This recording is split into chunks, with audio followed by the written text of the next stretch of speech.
America was the edge of the world. A message for Europe, continent-sized, inescapable. Europe had found the site for its kingdom of death, that special death the West had invented. Savages had their waste regions, Kalaharis, lakes so misty they could not see the other side. But Europe had gone deeper, into obsession, addiction, away from all the savage innocences. America was a gift from the invisible powers, a way of returning. But Europe refused it. It wasn't Europe's original sin. The latest name for that is modern analysis. But it happens that subsequent sin is harder to atone for.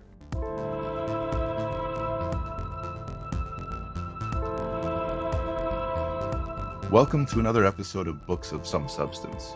I'm your host, David Southard, and on this episode, I'm joined by my friend and yours, Seth from W.A.S.T.E mailing list. Seth is, as he describes himself, a non-authoritative devotee of anything and everything related to Thomas Pynchon.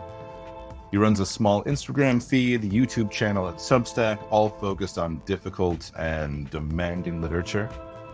This is Seth's second appearance on the podcast. He joined us a while back to talk about Pynchon's The Crying of Block 49, so definitely check that episode out. On this episode, the first of two, Seth and I are talking about Gravity's Rainbow. And this big, beefy bastard is a tricky one to tackle. The amount of analysis, criticism, interpretations, it's enough to buckle the shelves of any library. And while both of us, I think, recognize that there are 1,001 ways to read this particular book, on this episode, we are looking at one particular approach or one specific way of reading it, and that's something that Seth is fond of, and that is the reading that Gravity's Rainbow is, while primarily set in Europe in and after World War II, about America during the time period known as the Long 60s. Right? It might seem strange, but Seth is going to lay it all out for you. It's a really compelling argument, I think, and an interesting way to approach the book.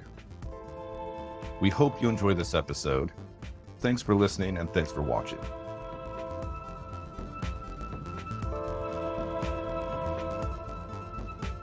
Whether or not you are aware, but you're kind of known for being one of the few Pynchon guys online, so what is it about Gravity's Rainbow why do you hold it in such high regard? Look, I don't have a formal literary education in any documented sense of the word. I didn't do a lit degree or anything like that. The best I can say is had plenty of, English language studies in high school and a couple of first-year courses here and there at uni, but I was a STEM major. So that's probably partly why my expectations are the way they are. But I kind of grown up with a very regimented, very boxed in notion of what literature can be and what narrative and what fiction can be. And you're given all these rules in these sort of entry-level classes on how characterization should be delivered and how plot should be structured, rising action, climax, falling action, denouement, etc. And I think one of the reasons that draws me to Gravity's Rainbow so much is the fact that it seems to disregard almost everything that I had come to expect from literature prior to reading it. All the conventions of the form are just entirely subverted and played with in interesting and messy and digressive and challenging ways. And it's very much that type of book that Roland Barthes, I think it was, would describe as the readerly text. The type of book that demands almost as much from the reader as went into it from the author. He lays down and compounds hundreds and thousands of series of suggestions and illusions and little analytical puzzle pieces to shift around and it's up to you to try and make sense of it. And it's just such a confounding and difficult and surprising and frustrating book. And I think coming off of it the first time, just being so at odds with what I had just read, it was that sensory, that visceral, guttural impression. I don't know what the hell I just read, but I loved it. And I suppose the last kind of few years of going through it again and reading texts that surround it have been a way for me to try and figure out why it is I responded to it so strongly. I don't know if that even remotely answered your question, but It did. It did. Although, and maybe I'm wrong, but I think Barth would call this a writerly text because it's so aware of what it's doing. And a readerly text... It is again, no lit degree over here. I may have got that inverted for all I know. Yeah. But it's readerly or writerly text, one of those two things. I think Pynchon is certainly aware of what he's doing in some ways, although we can get into whether or not part of this was written on LSD or no sleep or all the other myths hidden behind that. But he's clearly a gifted and talented person and has a great understanding of literature and knows how to alter it, change it, make fun of it, tease it, play with it. Yeah. And so you mentioned that reading this kind of blew open those expectations. How many times have you read this book?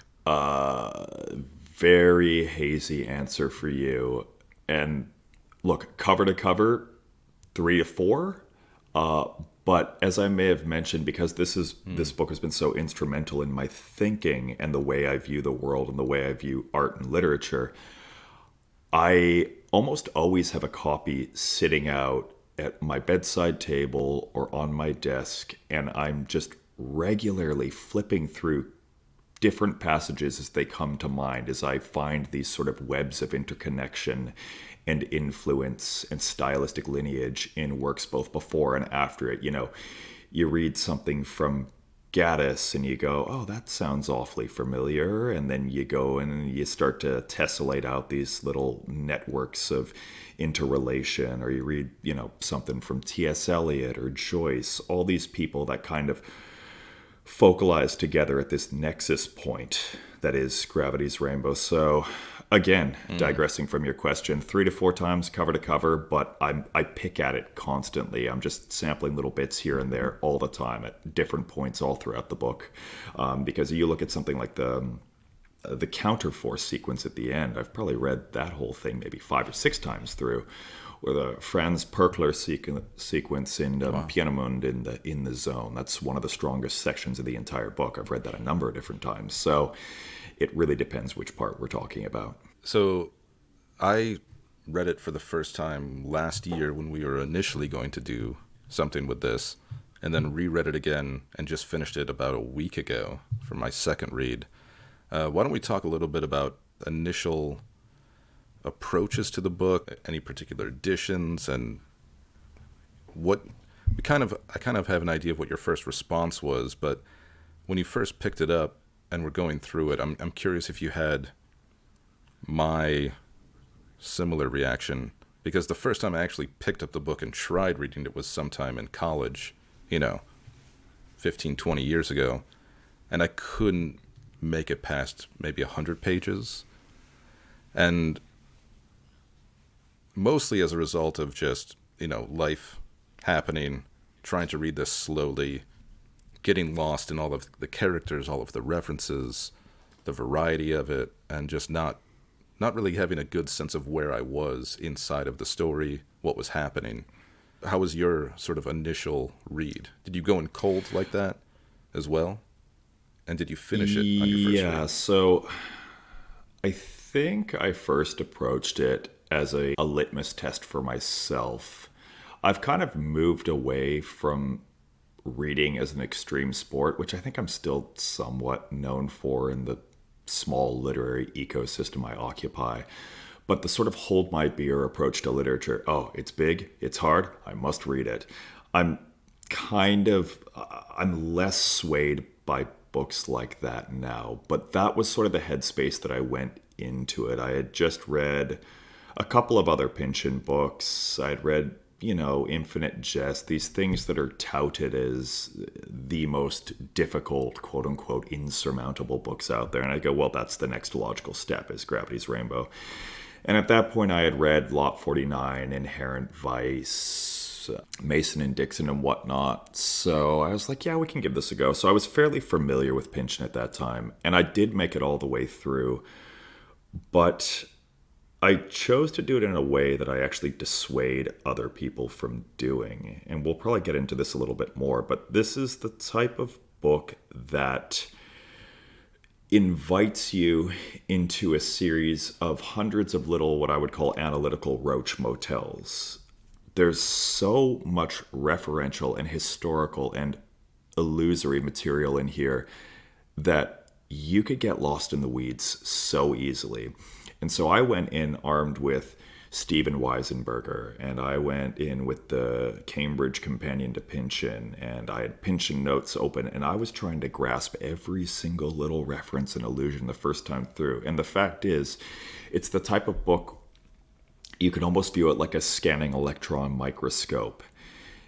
The closer you zoom in, you get a very clear picture of that level, but you start to lose the larger apparatus. And so, I was getting all of these little individual pieces of diegetic and thematic information with the assistance of people like Weisenberger and Harold Bloom and whatnot. But I just was so far away from any coherent understanding of the macro scale of it, if that makes sense. And so I would invite readers who are thinking about trying it for the first time to just don't stress about it too much. Just go in, hang on to what you can. Don't worry about trying to pick up on every single reference. I don't think you need reader's guides for it the first time necessarily. Just have an experience. Let it be weird. Let it be what it is. You're not going to catch it all. I'm 3-4 times through it now, cover to cover. Still haven't caught it all. Nowhere near. But I think I was quite confounded by the end of it. I was like, yeah, okay, I've just invested so much time trying to understand this, so many individual little details and little pieces of sub-research that have branched off from the larger thing, but I don't entirely know what to make of it as a whole. I had a very similar response. Last year when I read it cover to cover for the first time, I made it through almost all of part 1, going page by page with that Weisenberger companion. And I abandoned it because I found that it was slowing things down and ruining the fun that I think Pynchon has with the storytelling. And I think you can very easily get lost in the details and lose the forest for the trees, as you say, for picking up all of these references, because there's so many. There are so many references to things that, especially coming from this age, different time period, you're not going to recognize, you're not going to connect to. A lot of scientific references, a lot of jargon. So, yeah, I wholeheartedly agree. First read, even the second read I went through, I mostly read it much faster, just going quickly, just trying to feel and experience it, because it's a wild trip of a novel. And each part, the 4 parts, get stranger and stranger as you go. But that's another reason why it can be so frustrating to read the first time, is I think people who come from conventional literary fiction have an expectation that the nodes are going to be shut off and the threads are going to be tied together and the strings are going to be pulled and you'll end somewhere specific. But this is almost a book that it's the scope of its narrative material, as it were, get wider the further you come out from it.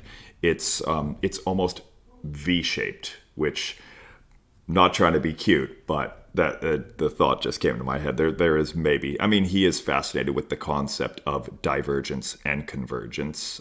It's certainly, he started his career with a piece called V, right? Well, that was the first novel, not his first piece of writing, though.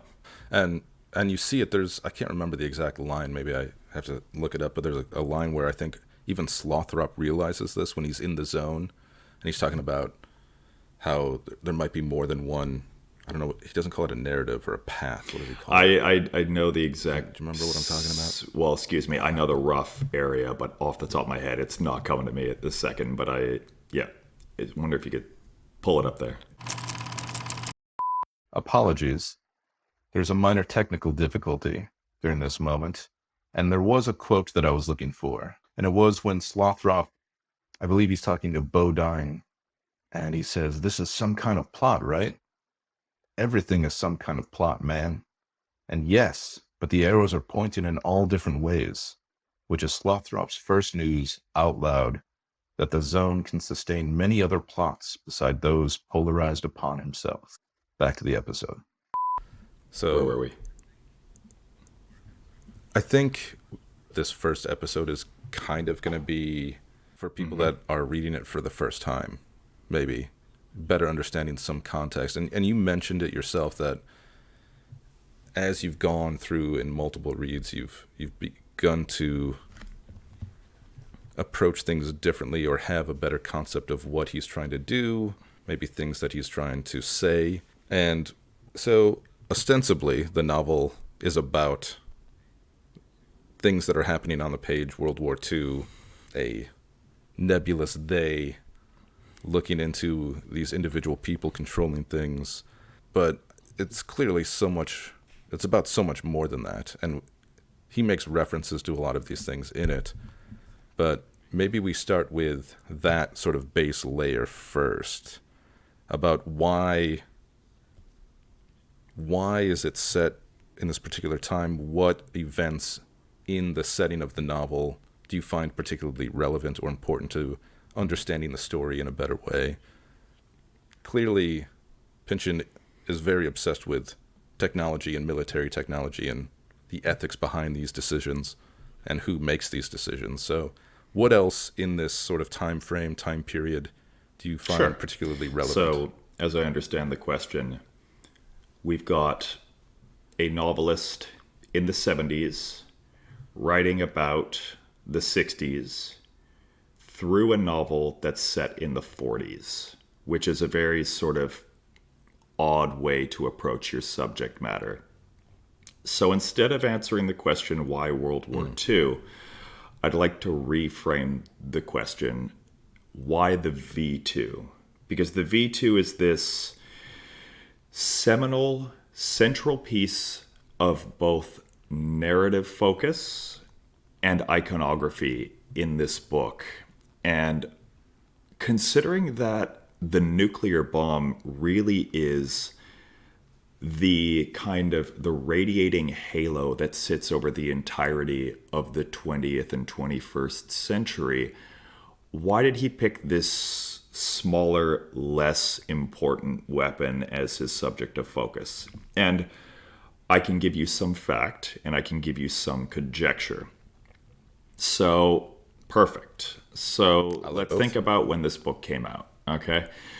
This was published in 1973 by Viking, okay? So presumably he was working on it for a number of years prior to that, okay? We don't know how long exactly, but if you go into his letters to John Kirkpatrick Sale and Faith Sale, which he wrote, I believe, from Mexico from 1962 to 1965, he wrote to John and said specifically in one of his letters, right now I'm working on 4 things. And it's fairly well established that Pynchon is a writer who writes multiple pieces in parallel. So this is where conjecture starts. If I had to take a guess, 1962, he's writing Lot 49, Gravity's Rainbow, what I suspect is The Secret Integration, the short story, and some other 4th thing. It could have been pieces of Mason and Dixon. It could have been pieces of Against the Day. Who's to say? Okay? But that's 1962. He's clearly working on something critical at that point. Okay? So let's look back to what else was going on in his life in 1960 and 1960, well, the early 60s, let's say. Most prominently, February 1960 to September 1962, Pynchon is employed at Boeing. Okay, this is well known and well regarded. There are now a couple hundred pages of his technical prose that have been unearthed. I highly recommend his article Togetherness, which I sent you maybe a week or two ago. It's funny to see how much humor this guy has managed to arm wrestle into all this allegedly technical writing. But what he was working on at Boeing was he was involved in a project called Beaumark. We talked about this a little bit on the Lot 49 episode, so I'm not going to relitigate it too heavily. But for those who haven't listened to that, just to remind you, the Beaumark was a surface-to-air interceptor missile that was developed by Boeing for the U.S. military and was designed to respond to an incoming intercontinental ballistic missile attack from the Soviets. And Pynchon was involved in a lot of technical writing behind the scenes with this. He also did PR writing as well, but there was a degree of engineering know-how, as he is an engineering major. And you can see in one of his papers from the Boeing years, I think it was called Hydrazine Tank Cartridge Replacement. I can already hear people's eyes glazing over it. Don't worry, I'm going to loop this back pretty soon. He references how the technical underpinnings of the Beaumark missile can be traced back to something quite unexpected, which was a piece of wartime technology from the 1940s that went by two names and was not American. It was known as the Aggregate 4, or Vergeltungswaffe 2, Aggregate 4, V2. That missile, which acts as kind of you could view it in a way as the antagonist of gravity's rainbow, is the technological precursor to our current understanding of what is an intercontinental ballistic missile, and the thing that has, since the invention of the nuclear bomb, changed warfare and changed life living in a techno-capitalist establishment. And I think that Pynchon, working at Boeing for this American company, saw the lineage of this project, this rocket that he was working on, and said to himself, what the hell is going on here that my country is using rocketry and technology that was invented and used by Nazis? And Pynchon strikes me as the type of person who couldn't let a question like that go. And so my suspicion is that from about early 60s, possibly as early as February 1960 onward, that question has been haunting him and has caused him to investigate America's involvement with the Axis forces during World War II and how some of those intercontinental and intergovernmental collusions are still facets of everyday life in the 1960s and 1970s. Does that make sense? It makes total sense. Throughout the novel, he will make references to real companies doing real things.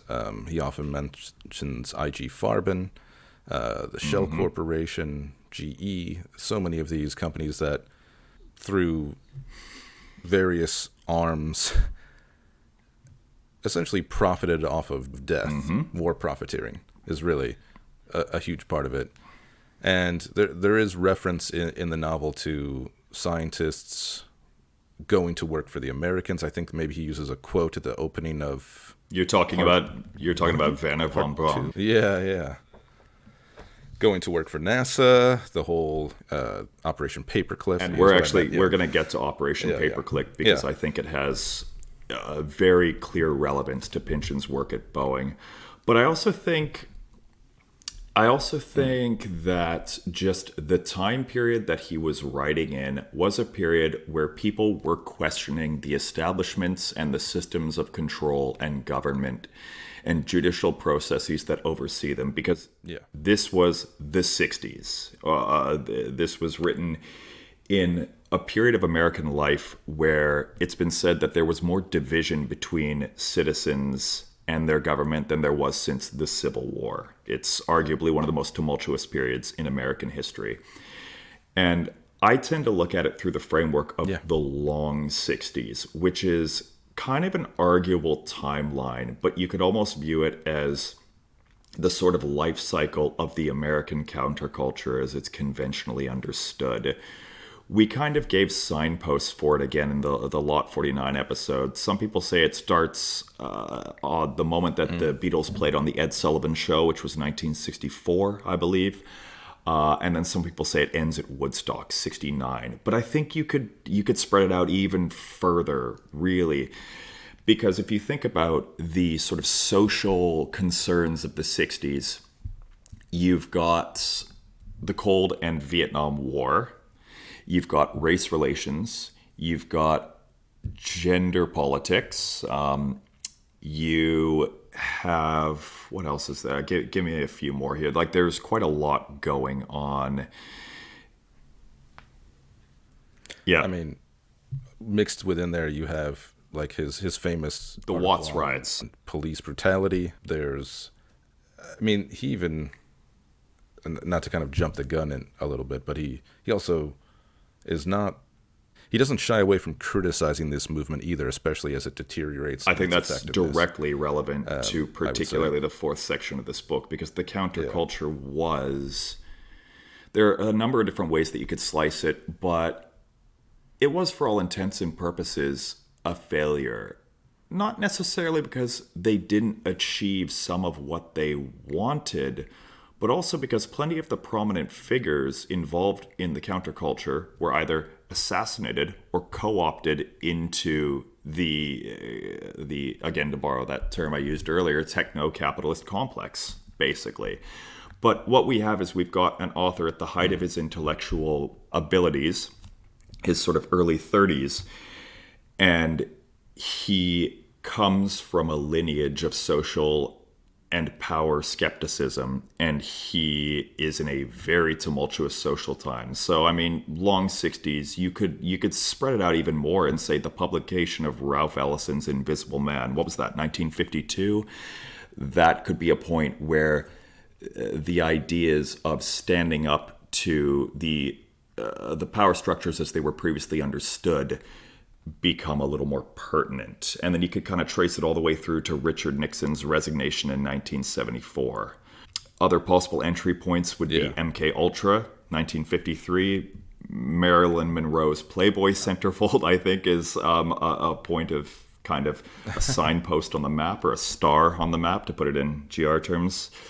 Brown v. Board of Education, 1954, right? Because race relations are huge in this book. We'll get to that in a bit. Yeah, just another thing just going on that I was reading about last night, and I mentioned to you, was I think it's called the COINTEL Pro, which is just the idea of getting involved in these subversive groups and undermining them from within, also from without, which is a huge part of this novel, and just the idea of always being under surveillance, not knowing whether something is I can't think of a good word for it.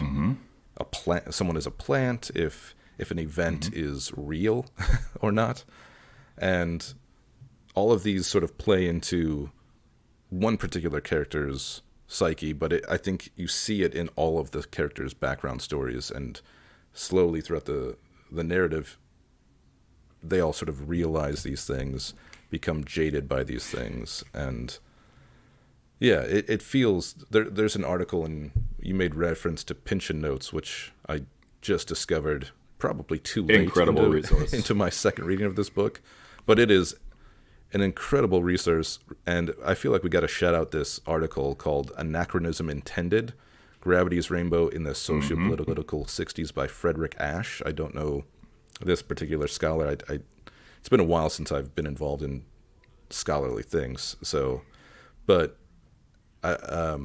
reading through it just really opened up my eyes to this idea of Pynchon writing, as you say, from the 70s in a novel about the 40s and the war, but really tackling these things that are so much a part of the 60s era.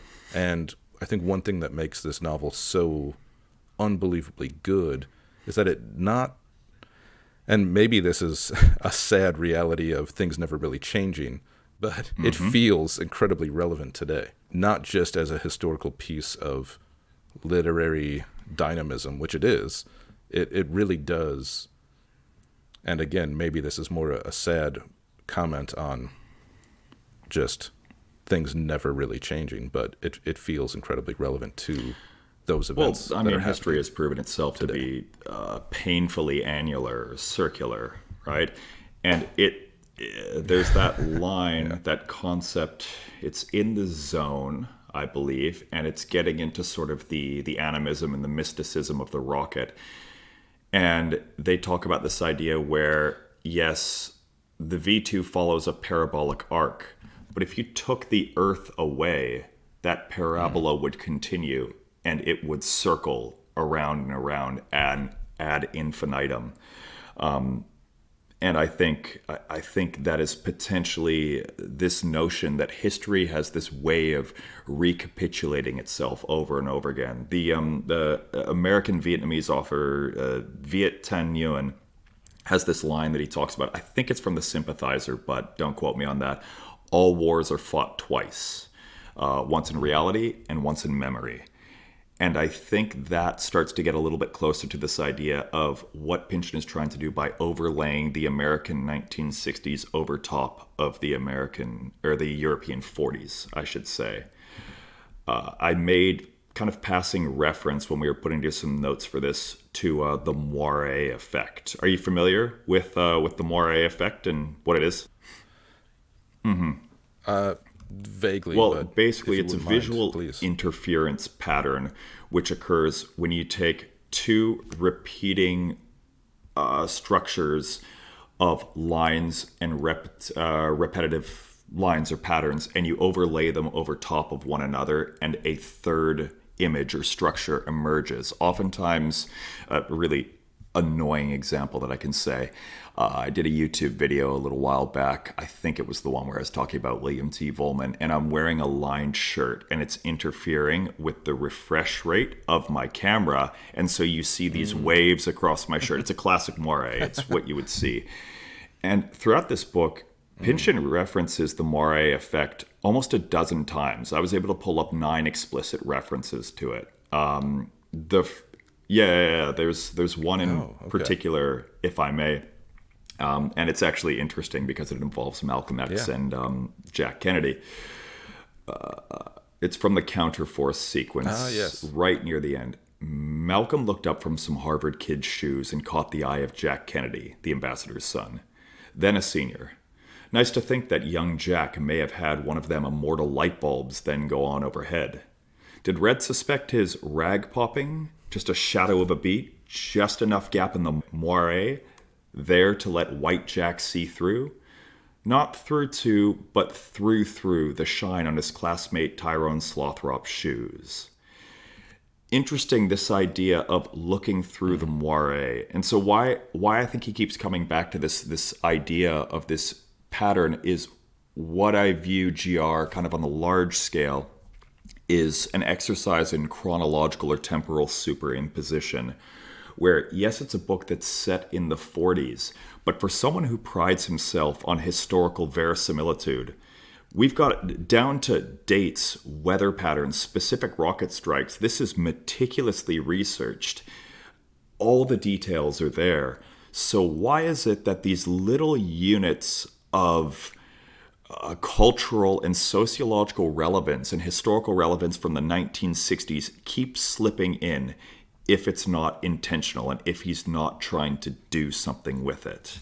And I think this is part of what makes it very much an American novel, despite being a European set novel. And we'll talk more about kind of the specific things shortly. Just any thoughts on that further? I think I agree, and I think he's doing that in a way that, like, yes, having knowledge of that time period would be incredibly important to better understanding the novel, but I don't think it necessarily limits you to understanding, like, some of the ideas and his main concerns. But knowing those things will certainly make reading this a much more rewarding experience, because those reference points, those focal points, really get at what I think the novel is concerned with, which is ideas of control by powers beyond the self and feeling sort of helpless. The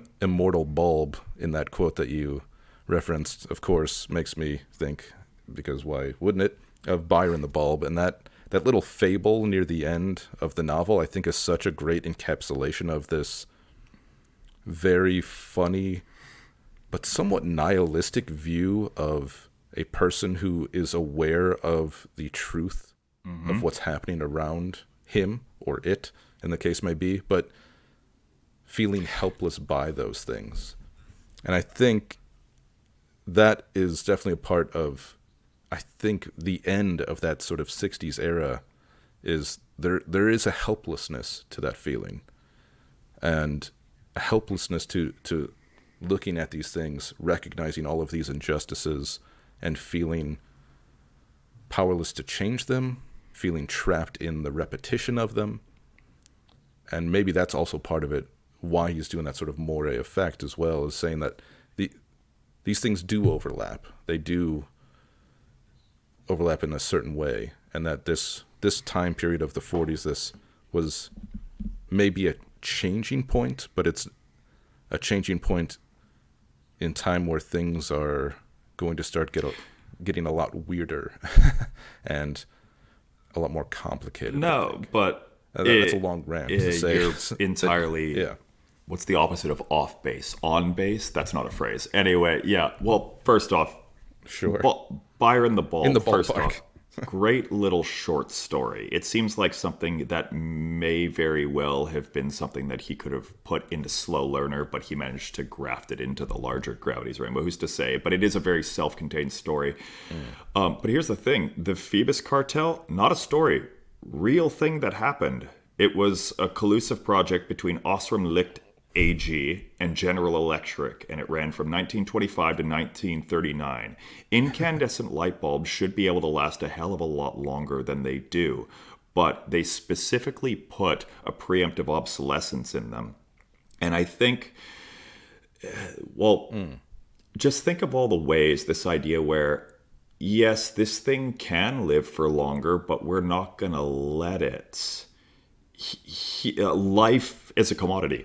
Yeah. I mean, just look at Apple just got busted Yes. recently for doing this with their phones, finding that, they purposely degrade over time so that you will be forced to buy another one.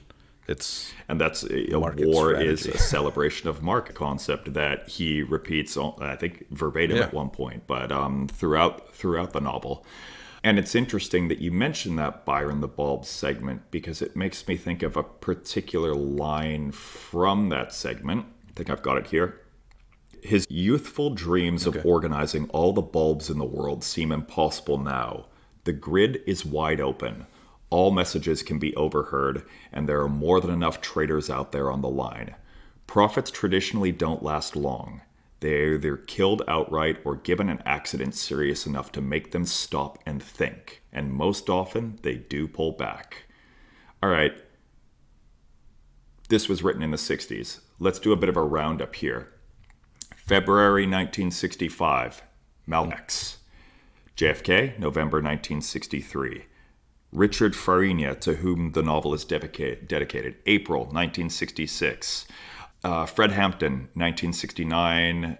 All these major and significant figures who were pushing the cultural consciousness into a direction that was running a counter force in its own way to how society was previously understood, all ended up dead, basically. And I think that is Pynchon commenting on that very explicitly. And he calls out these three-letter agencies repeatedly throughout the book. All these very conspicuous acronyms that amount, or initialisms, I guess, that amount to CIA. From the Byron the Bulb section, you've got the Committee on Incandescent Anomalies, I think it was.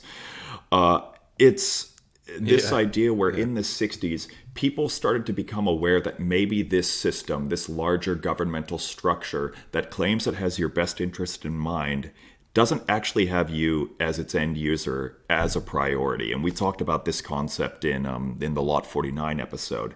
And I think the 60s was the period where the curtain kind of briefly started to fall and people were seeing how the levers of power actually work. You mentioned COINTELPRO. FBI run program. They were who killed Fred Hampton, I believe. They were the one who was behind the assassination of Fred Hampton. Yeah, you've got the I believe so. government who is responsible for the killing of an American citizen because he was operating in a way that they felt was counter to their best interests. That's ridiculous that a government would kill its own. Well, it's not ridiculous. It's been proven many times over that they're willing to do it. But that's the 60s, I think, is where people were really starting to wake up to this idea that, oh, we're under a regime that actually isn't out there for us. And this kind of leads gently into the notions of preterition and election, or the preterite and the elect. I don't know if we're going to get into that too much in this episode just yet. But The COINTEL program, it looks like the program was revealed to the public, or revealed to be known, in the 70s, maybe 71? I don't know how much of that was known to the wider public, but it might have been something, at least, if Pynchon was not aware of that particular program, I imagine he was aware of programs like it.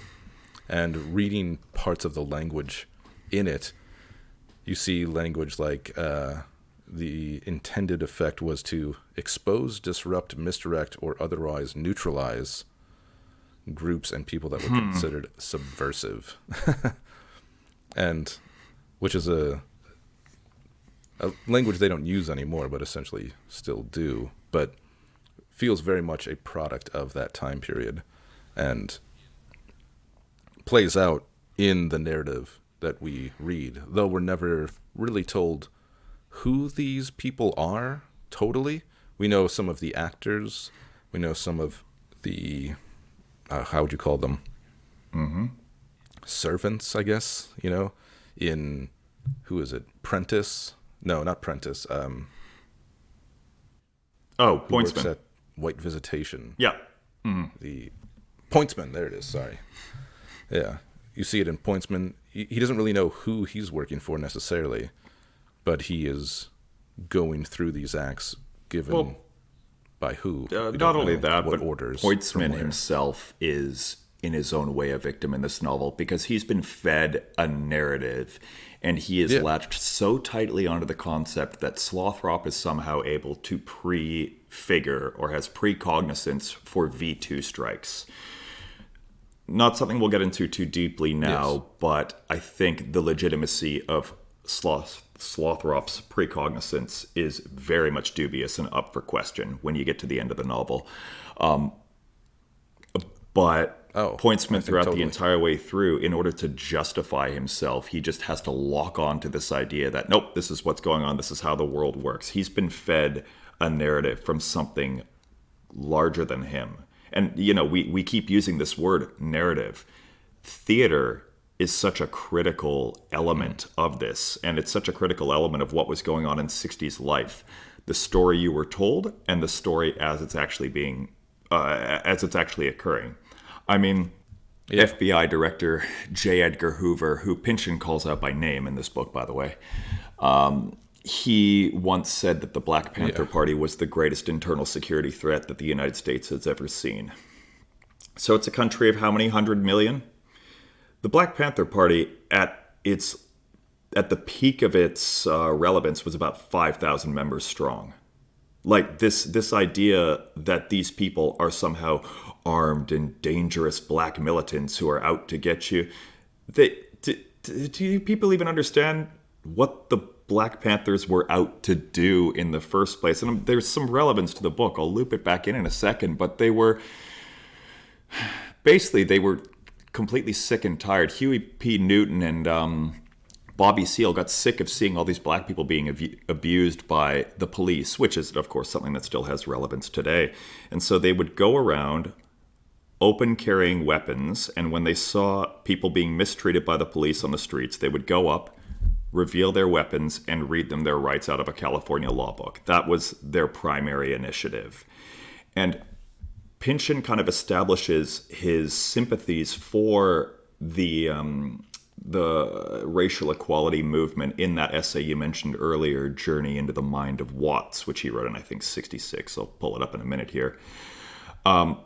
But if you look back, he's very much concerned with how people in America and their treatment is a mirror or a repetition of how people were treated in other places, which again kind of gets us back to the idea of chronological circularity or reflexivity or superimposition. He wrote a letter to a fan of V in 1969, and one of the things he said on it is, "I feel personally that the number done on the Herreros by the German is the same number now being done on the Buddhists in Vietnam by the Christian minority in Saigon and their advisors. The imposition of a culture valuing analysis and differentiation on a culture that valued unity and integration." Now, he's not talking about the Black Panthers there, but they were a group of people who were interested in integration. And if you want to map them onto something like the Schwarzkommando in this book, I think there's a case to be made there. We might get into that later. But once again, I led us into the weeds and have not wrapped it up particularly well. Well, you kind of... That's All right, okay. go. You led us into something that I want to talk about, because that letter Perfect. is quoted in that article I mentioned, and he connects this to... He goes further from that quotation, and then, this is according to Ash, said he, Pynchon, sides with the colonial victims here in distinctly countercultural terms, celebrating their anti-rational sense of being integrated into everything, like mystics in deep trances or people up on acid. And that's the quote from the Pynchon letter. One thing that is throughout this book in many different ways is the use of drugs, either personally or against another person in some way. And I feel like the drug scene in general kind of ties into this idea of superimposition of the 60s onto this novel. And also, I mean, it just plays such a huge part in moving different narratives along. So that's just another, I guess, chalk another one up for going towards this theory that you are a big fan of and I tend to agree with. And since reading this article, I feel it's hard to read this book not in that way. But also, honestly, drugs are often regarded very nostalgically as this, it was an integral facet of hippie life and 60s life. Oh, you're using these psychedelics and these tryptamines to get your consciousness back to something more ancient, more primal, more free.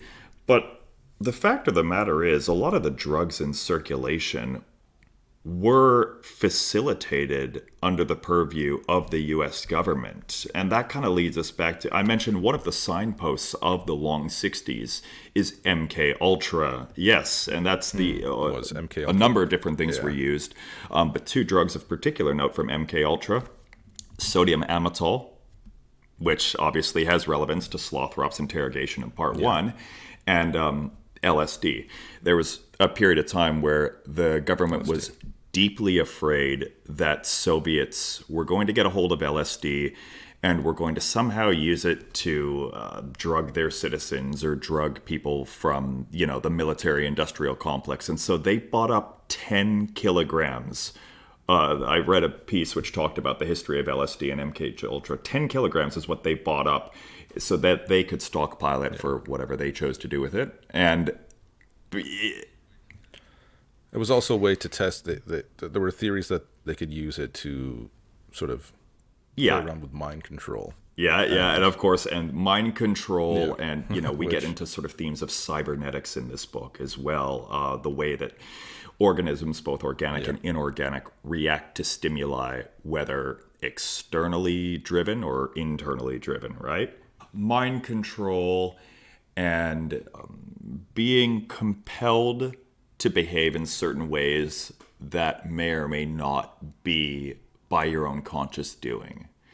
The central mystery of this novel, the inciting incident, is the fact that we've got an American Army lieutenant stationed in London, and it's found in his office that he has a map with little stars on it, which supposedly correlate with his sexual conquests, women that he slept with over the past few weeks. But what the various members of the overarching group that we will just refer to as they for argument's sake here, the white visitation being one particular arm of them, but I don't think they are even close to what the overarching they is, they come to realize that this map is correlated with V2 rocket strikes. Everywhere that Tyrone has gotten an erection and had sex, V2 rocket strikes several days later. And so this question of reflexes and precognizance and what is he responding to? Is the rocket responding to him? Well, let's go back to that essay I mentioned earlier, Journey into the Mind of Watts, 1965, where Pynchon kind of established his leftist credentials.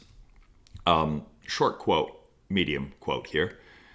The killing of Leonard Deadwyler has once again brought it all into sharp focus, brought back long-standing pain, reminding everyone of how often the cop does approach you with his revolver ready, so that nothing he does with it can then be really accidental, of how, especially at night, everything can suddenly reduce to a matter of reflexes. Your life trembling in the crook of a cop's finger because it is dark, and Watts, the history of this place and these times, make it impossible for the cop to come on any different or for you to hate him any less. Both of you are caught in something neither of you wants, and yet night after night, with casualties or without, these traditional scenes continue to be played out all over the south central part of their city. There's a lot going on in there, but I'm attracted to this idea that this place and these times make it impossible for the antagonist, the cop, or you to behave any differently. Because Pynchon isn't the type of author who ever narrows it down to one person or one locus of control or of antagonism. It's always a larger structure, and it victimizes everyone inside of it. And I think that's really, really true to what's happening in this book. You know, Slothraw does have a degree of victimhood in his own way, but you look at someone like Katya, who acts as a very subversive force. Well, she's under the thumb of someone like Dominus Blichero. You look at, Roger Mexico, he's working with Pointsman from the statistician side of things, and then Pointsman is potentially under the purview of someone else. Who were you going to say there? Literally every character you see Pavlovian triggers in one way or another. I don't know how to say it, both internally and externally. But yeah, Enzian, the guy who's above Pointsman, Pudding, what's her name? Gailey. Gailey? Gailey tripping. In my head it was Jelly. Yeah. Gailey, okay. The Russian sort of... Yep. Chicherin. Yeah.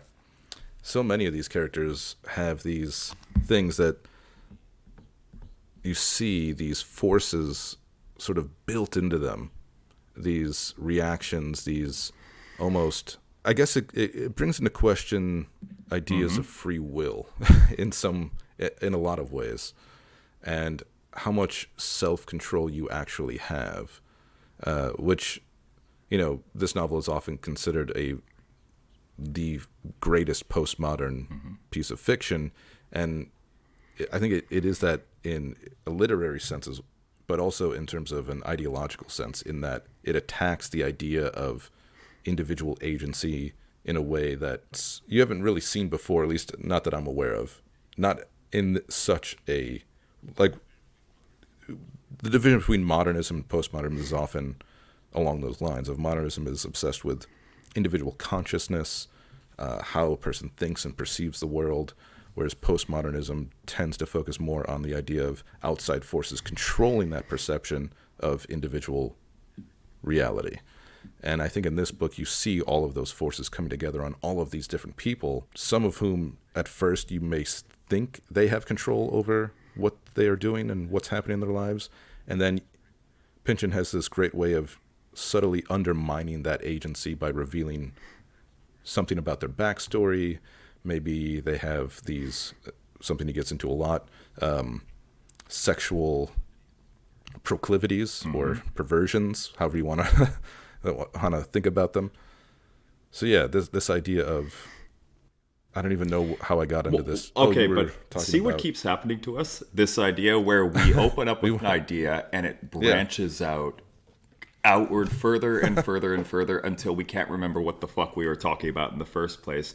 Tell me that's not exactly what it's like reading this book. Yeah. It's just you're getting further and further away from any coherent notion of what was happening.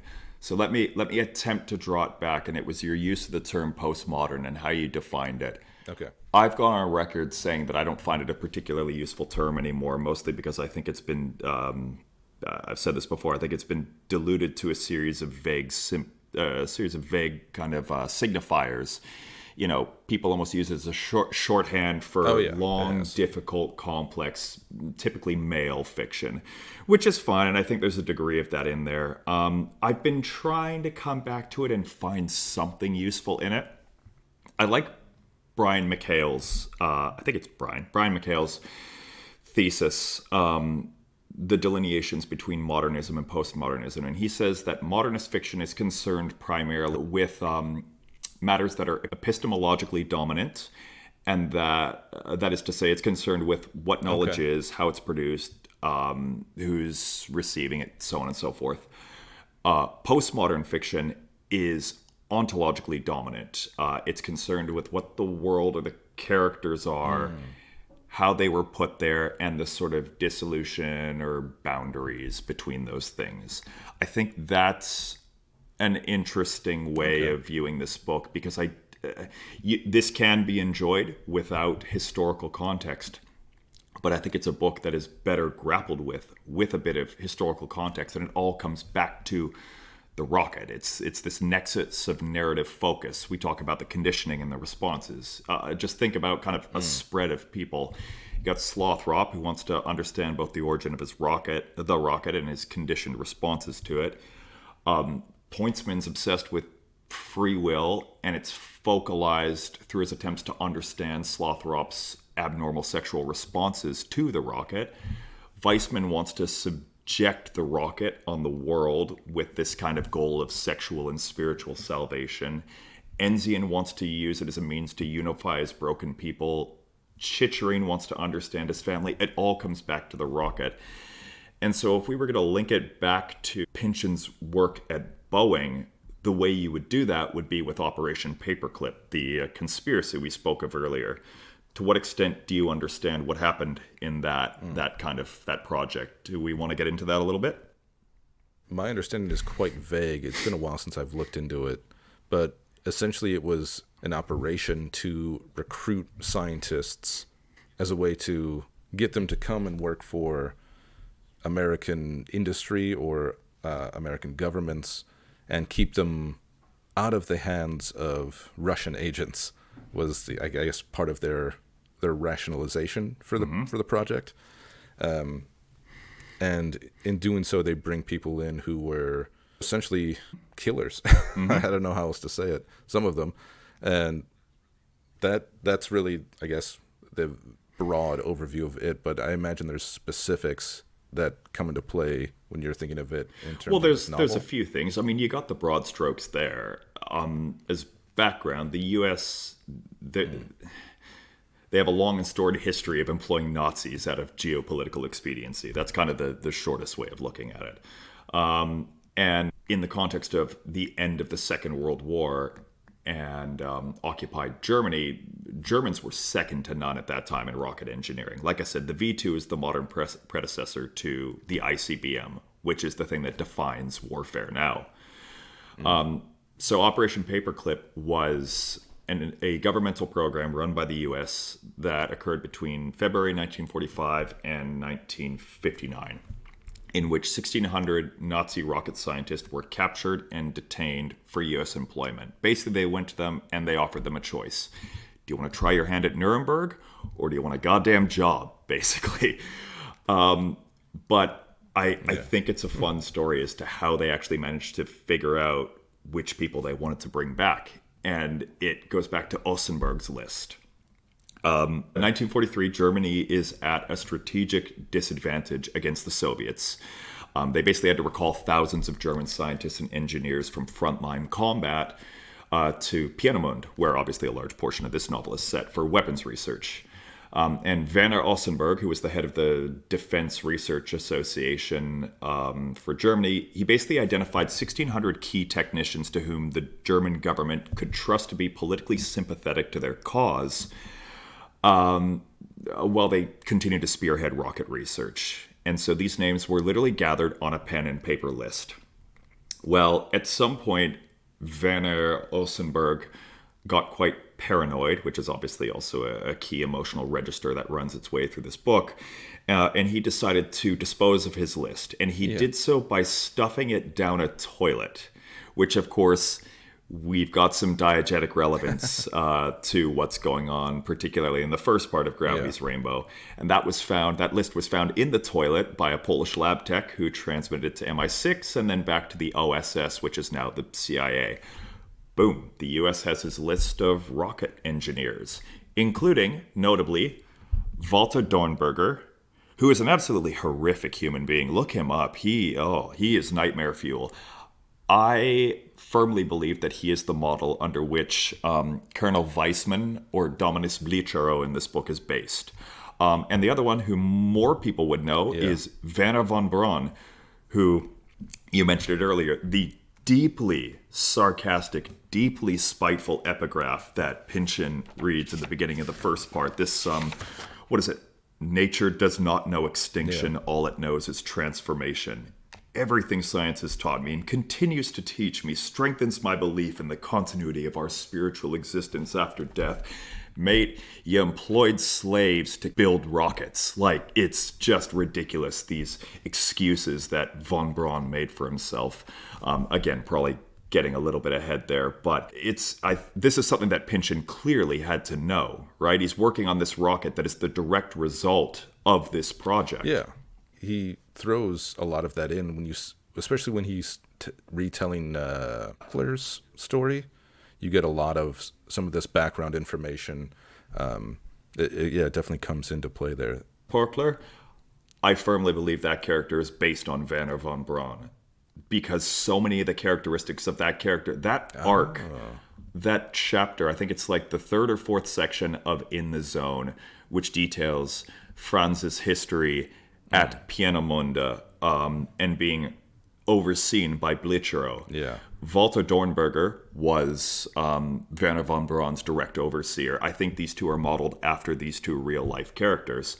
And they both worked at both that makes sense. Nordhausen, the Mittelwerker, and Pienemunde. And I think it was Mittelwerker specifically that was very well known to have used slaves from the concentration camps to assemble these V2s. And that's something that's covered in that sequence for, Franz Pokler's rocket tale, as I call it. And you've got his wife, Lenny, the entire time, Lenny Pokler, who's she looks at him with such disdain. What's the line? I actually think this comes earlier, but it's still relevant. Franz is dead weight. Let him look for flight out where he goes to be used by the military cartels. Let him fly to the dead moon if he wants to. Because Werner von Braun and Pokler in this story he justifies all his behavior and being involved in this war machine by the notion that someday we will use the technology for rocketry that he created to get us to the moon. And guess what? That's exactly what happened. Werner von Braun, he comes over to the United States in Operation Paperclip. He's picked up by NASA, and he was the chief engineer behind the Saturn V rocket and was intimately involved in the Apollo missions. We would not have gotten to the moon without Nazis. If you want to put it down to a really reductive statement. Yeah. But this idea that you can justify all this killing and all this death and all this social subjugation, so you can go colonize a dead rock? Great, love that for you, bro. It's just ridiculous, these narratives that people spin for themselves or are spun for them. And of course, that sequence, Franz Pokler's rocket tale, is also quite relevant to the narrative climax, such as it is of this book, because that is the period, as I understand it, right around the end of March, early April, Feast of the Transfiguration, when the Schwarzstart, the quintuple zero rocket, is fired. Again, sorry for the interruption, but my dog, Eddie, went a little crazy and barked so loud that we had to pause the recording. Apologies. Back to it. Do you remember what you were I was talking about? I was talking about Okay. how Vanna von Braun was involved in the Apollo missions. I do. This is unfortunately the type of book that feeds into Yes. this sort of scattershot reading. It's pretty. I do find it. That's the only thing is, I'd like to think I have a foundational understanding of how the book operates, but there's so much going on that it's really difficult to talk about it in any sort of linear fashion because it's not a linear book or a linear experience, right? No, not at all. And that takes some getting used to, which we didn't really talk about when we were talking about initial reads or rereading, but it takes a moment to realize where you are and when you are. And sometimes you don't know, or at least I didn't know. And I just went with the flow of it. I just let it go. And I was like, okay, this could be here.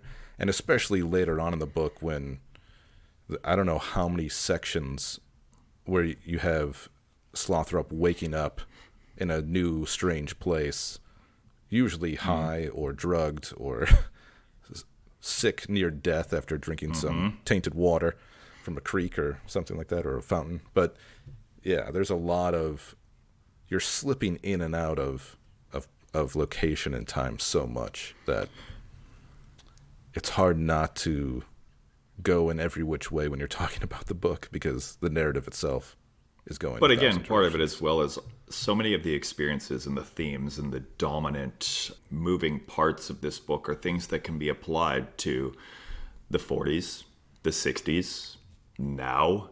Like, even we talked earlier about the concept of intergovernmental collusion. You sent me an article the other day. I'll pull it up in my email about... I think it's machine parts or tank parts built in New York and Bingo. on Russian Exactly. weapons or Russian. It's Operation machines. Paperclip Yeah, all something over like that. again, my friend. These things just continue to recur and recycle themselves over and over. And that had to be one of Pynchon's salient frustrations, is just watching us repeat the fuck-ups of the past over and over again, and always at the expense of people. It's always constant capitalistic growth at the expense of human life. That's not the base reading of this novel. It's about so much more than that, but that is, you say that with a sigh because that is a process or a system of thought that is running through the entirety of this book. Oh, and again, I don't think that's what this book is. I mean, it's not the only thing that it's about, and it's certainly not the only thing that life is about, but when you start to look at the larger picture of things and how things function and how things get done in the world, you start to see that machine grinding its gears behind everything, and you're like, oh, well, that's depressing. And you get that helplessness that Byron feels when he sort of gives up the ghost, so to speak, at the end of his little tale. Yeah. Well, no, it makes me say? think about how, like, yes, there's a degree of helplessness, but I think at very least Pynchon, I think one of the modes that he wants to operate is an anti-myth maker in a way, or a myth deconstructor. One of the central sort of themes, for lack of a better word, running through this book is theater and film and television, and the idea of a performance being put on, packaged and sold to you. So why relitigate World War II? Well, it's often positioned in the Western historical record as the war where we were still the good guys on the side of righteousness, defending freedom and liberty against the forces of tyranny. But in actuality, there was so much in the way of intergovernmental collusion. This gets to Pynchon's concept of der Raketenstadt, or the rocket city, the rocket state.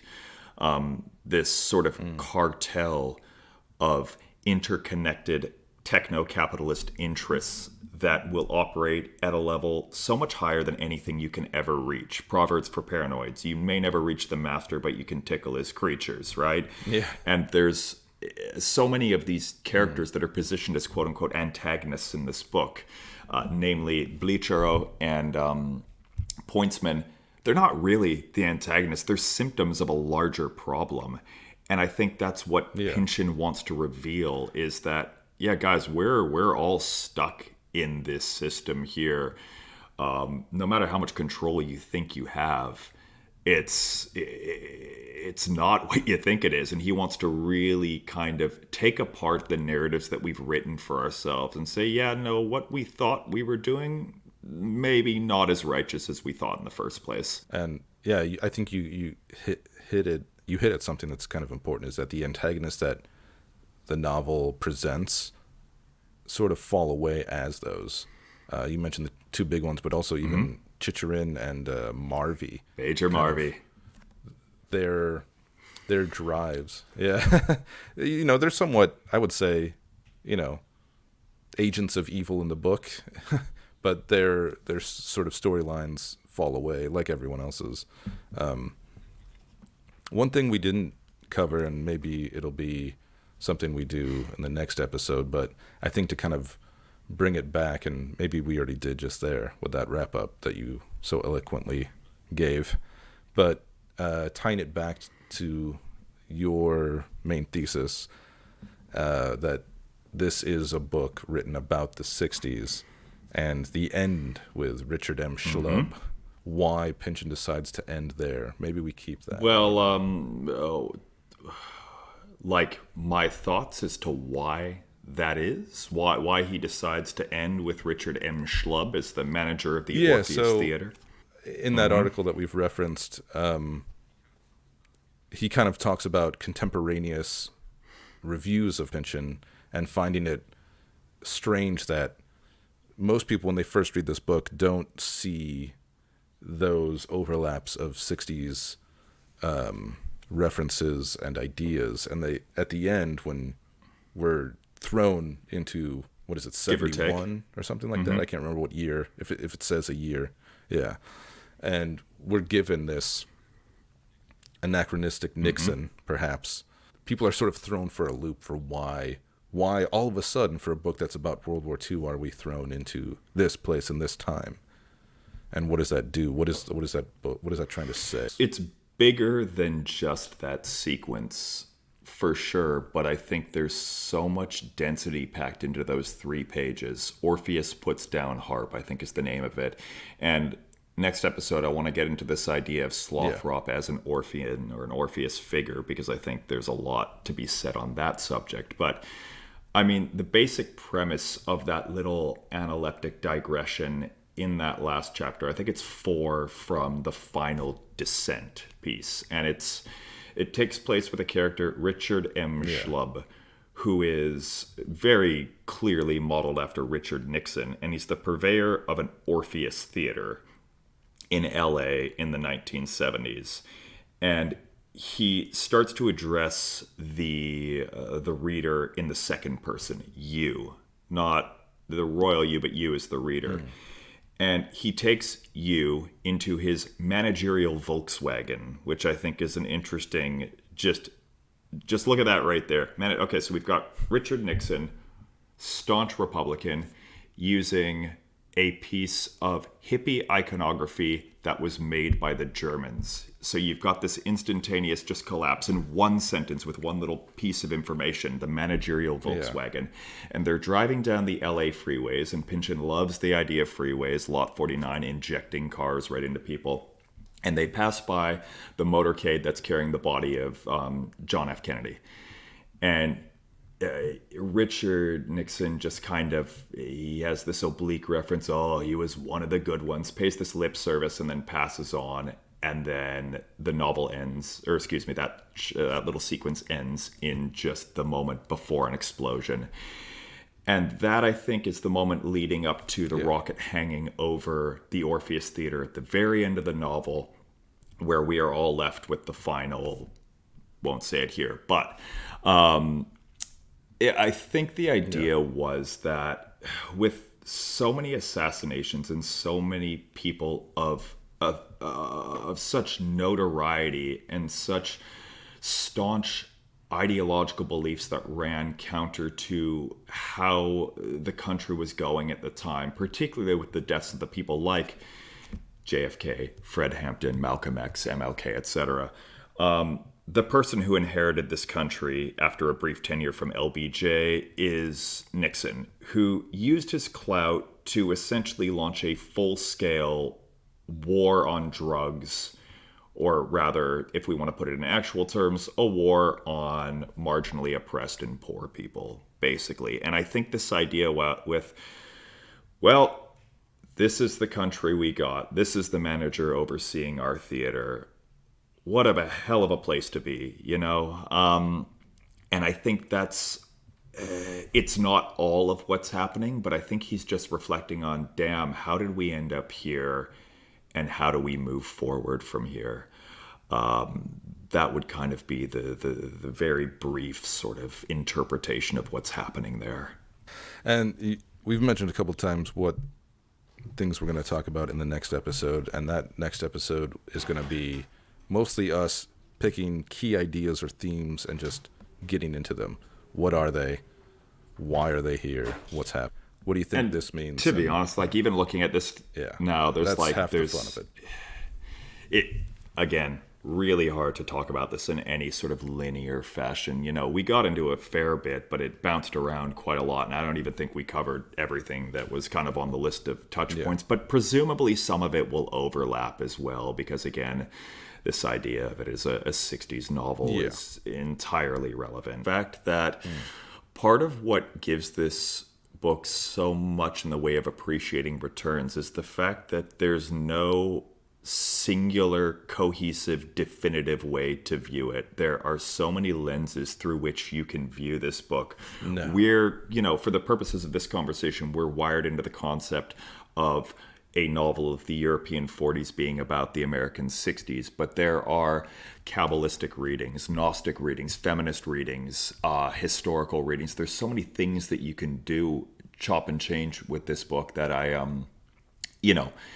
don't want this to be positioned as something like, this is the definitive way to read it, and all other ways are wrong, because that's just, I mean, if there was a definitive reading, I think it would have been a clear novel that ended in a clear fashion. I think he being Pynchon, is very open to that readerly interpretation, if you will. It would be such a limitation on the book, and it would be written in such a different way that,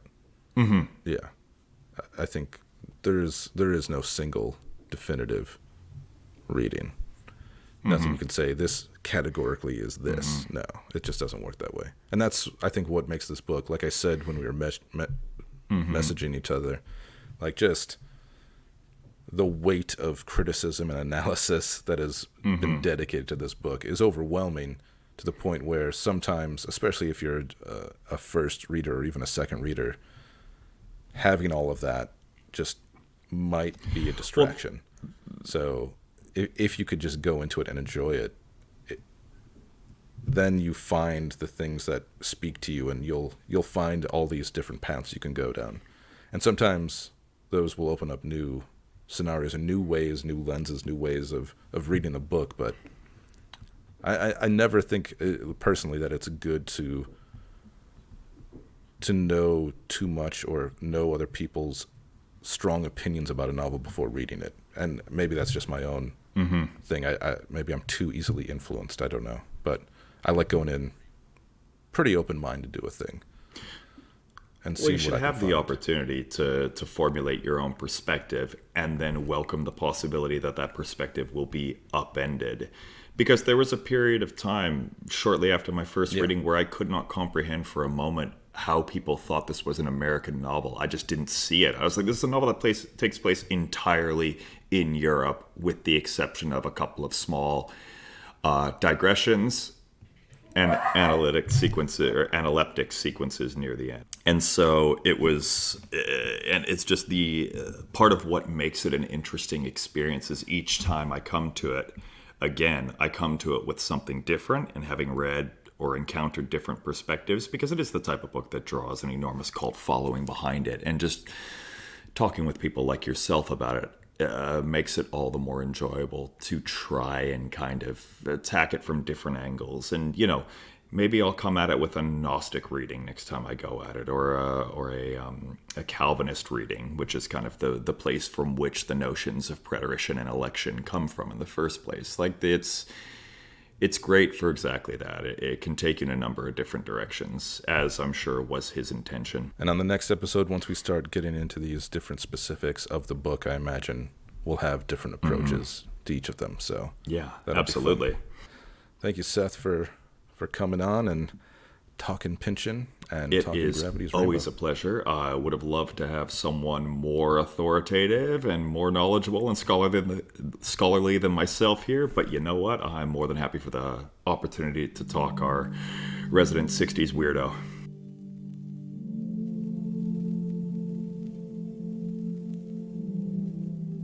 Thanks for listening, thanks for watching, and thanks to Seth for joining us. We'll be back for another episode on Gravity's Rainbow next month, this time taking a broader view on some of the key ideas and plot points of the novel. Make sure to check Seth out on his YouTube channel at Waste Mailing List 726. He's got a Substack, wastemalinglist.substack.com. His Instagram is at wastemalinglist. So check him out online. He's a great follow. Also, we will have an interview with Seth up on our website, so check that out, booksofsomesubstance.com. That's going to be the first of what will be many posts on our new blog, Marginalia. So definitely keep your eye out there. There will be some stuff up in the coming months. Until next time, happy reading.